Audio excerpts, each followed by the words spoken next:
Oi,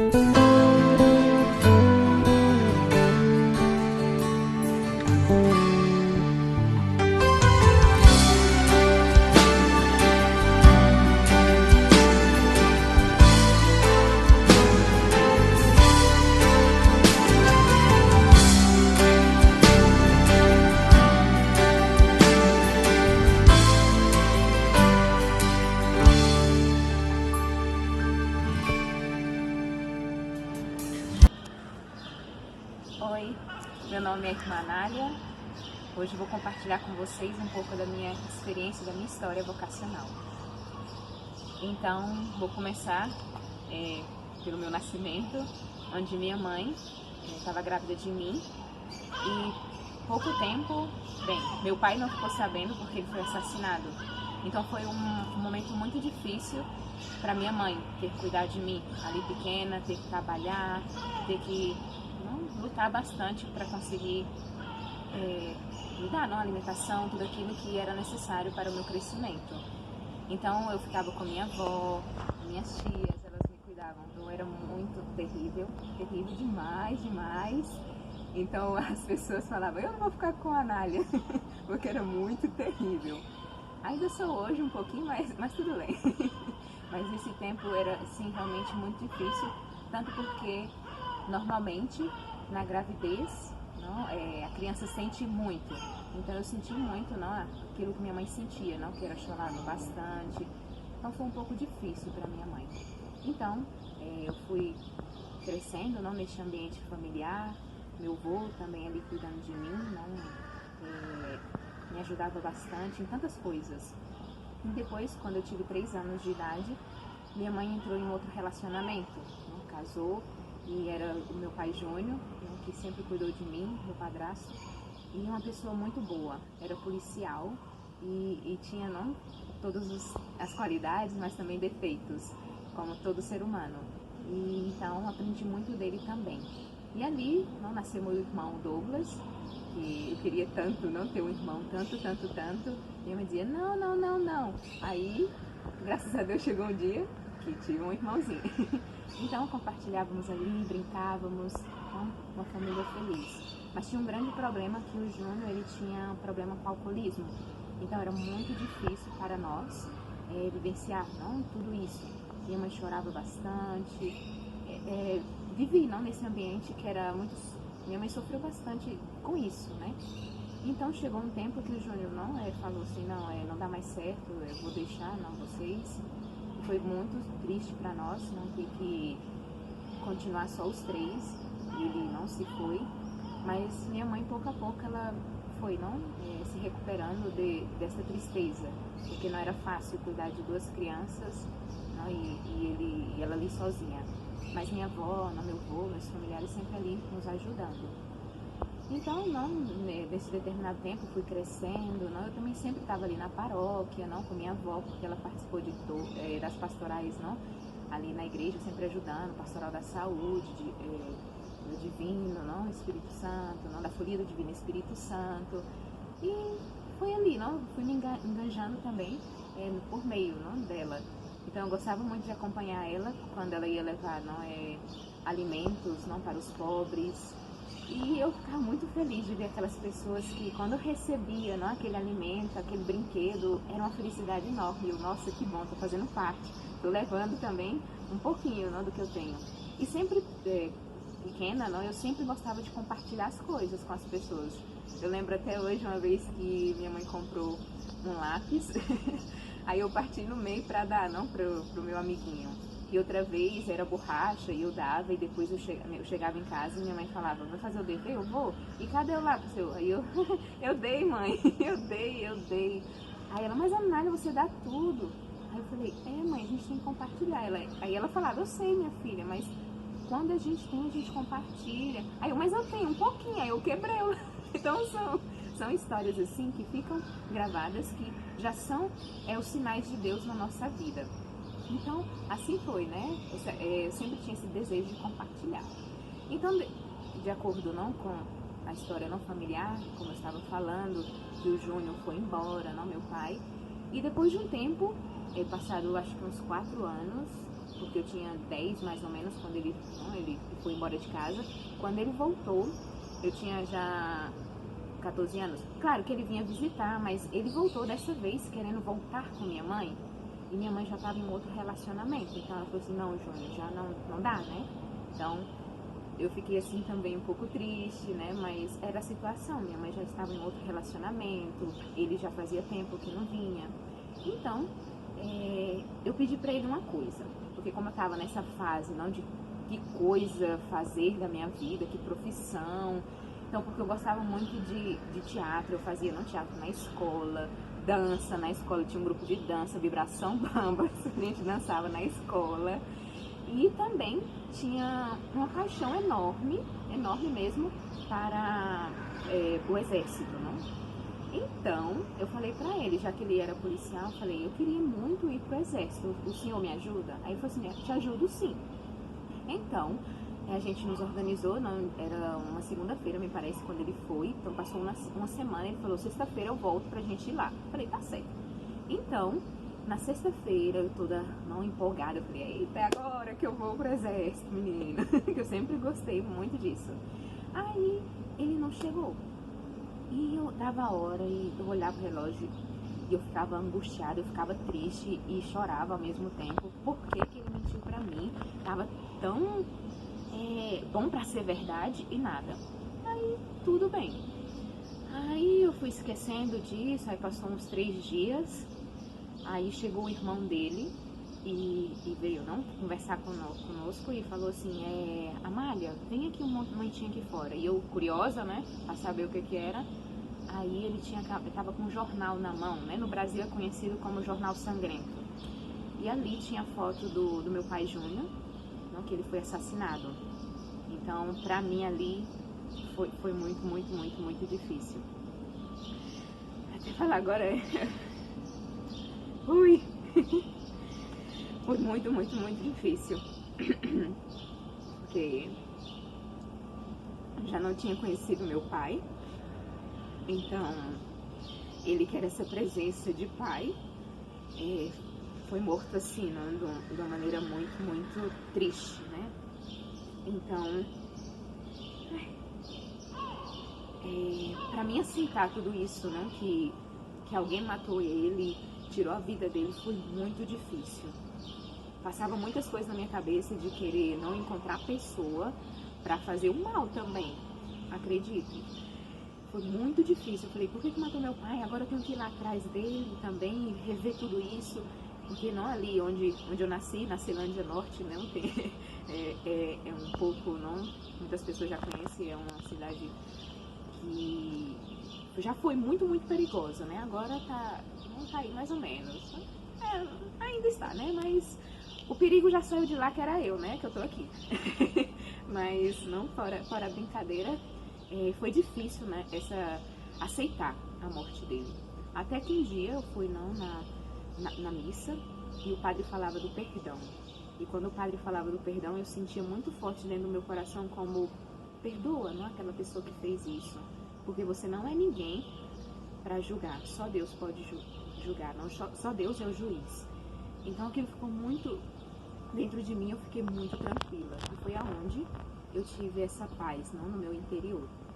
Então depois disso, fui fazendo a minha vida, não poderia dizer, não, com meus 14 anos, não, 15 anos ali, com todas as ideias possíveis na cabeça, com meus amigos, queria sair à noite para as festas, minha mãe não deixava, queria ir no Ceilambódromo para dançar um pouco, minha mãe não deixava, e assim foi, não? A obediência não da família, não da mãe, não de obedecer à mãe, mas foi assim.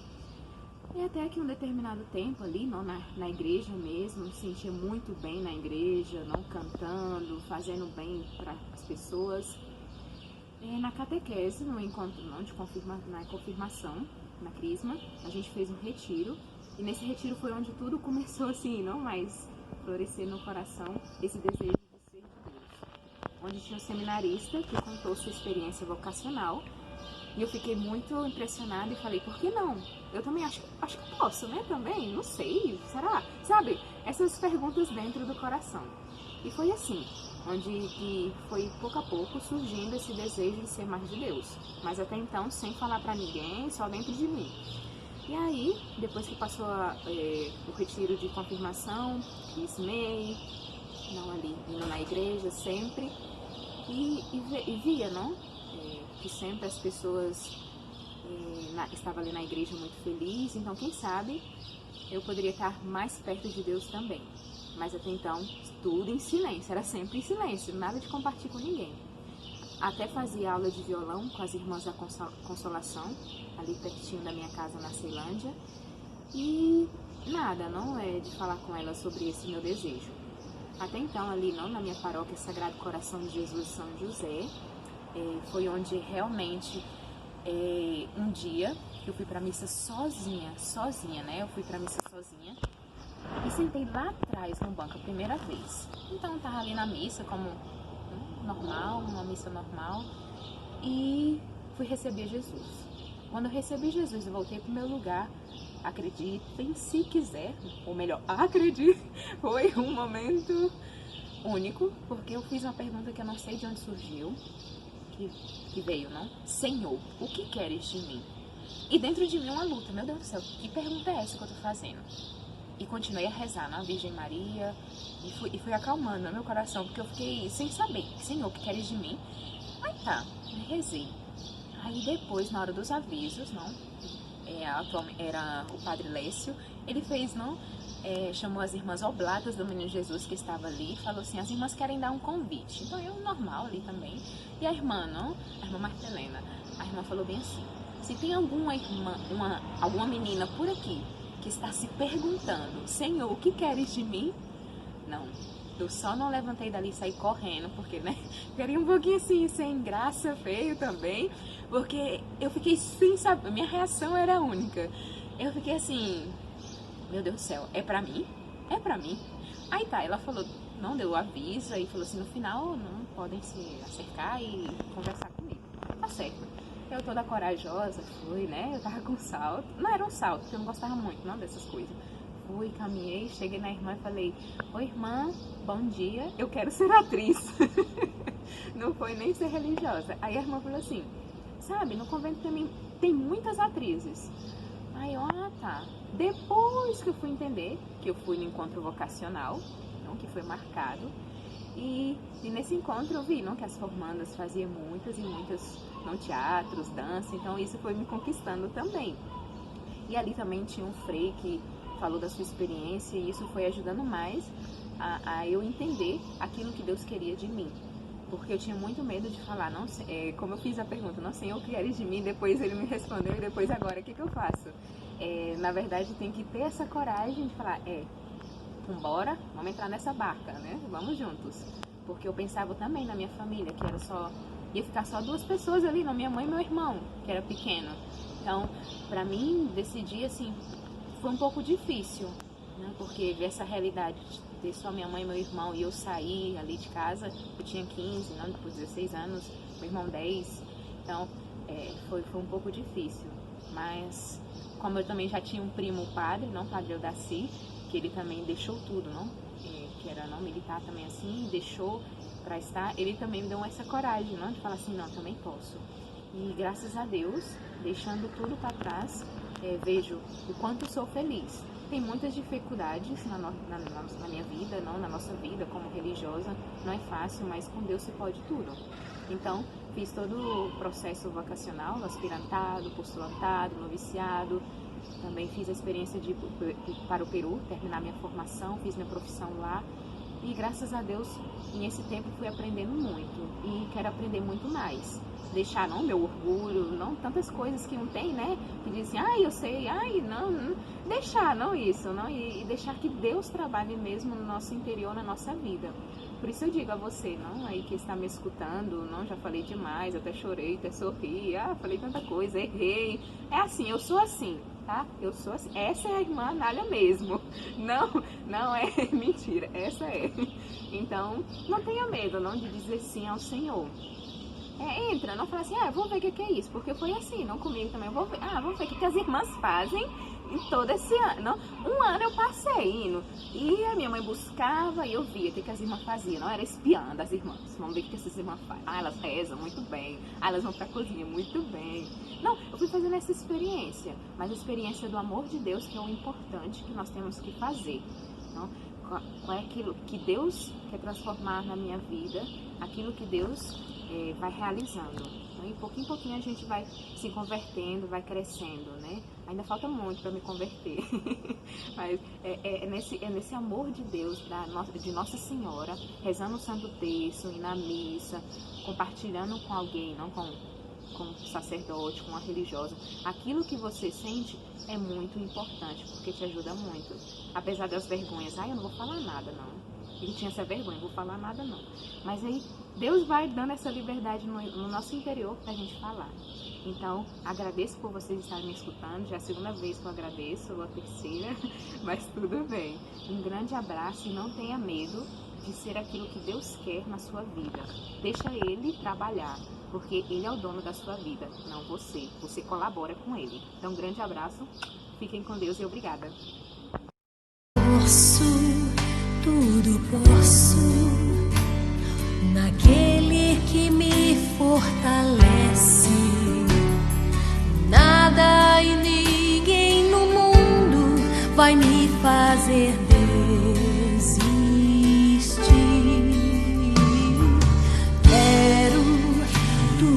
Quero, sem medo entregar meus projetos, deixar-me guiar nos caminhos que Deus desejou pra mim. E ali está, vou perseguir aquilo que Deus já escolheu pra mim. Vou persistir, e mesmo nas marcas daquela dor, do que ficou, vou me lembrar e realizar o sonho mais lindo que Deus sonhou. Em meu lugar está, na espera de um novo que vai chegar. Vou persistir, continuar a esperar e crer, e mesmo quando a visão se turva e o coração só chora, mas na alma a certeza da vitória. Posso, tudo posso naquele que me fortalece. Nada e ninguém no mundo vai me fazer desistir.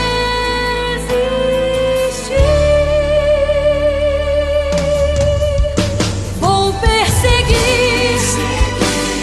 aquilo que Deus já escolheu pra mim. Vou persistir, e mesmo nas marcas daquela dor, do que ficou, vou me lembrar e realizar o sonho mais lindo que Deus sonhou. Em meu lugar está, na espera de um novo que vai chegar. Vou insistir, continuar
batizando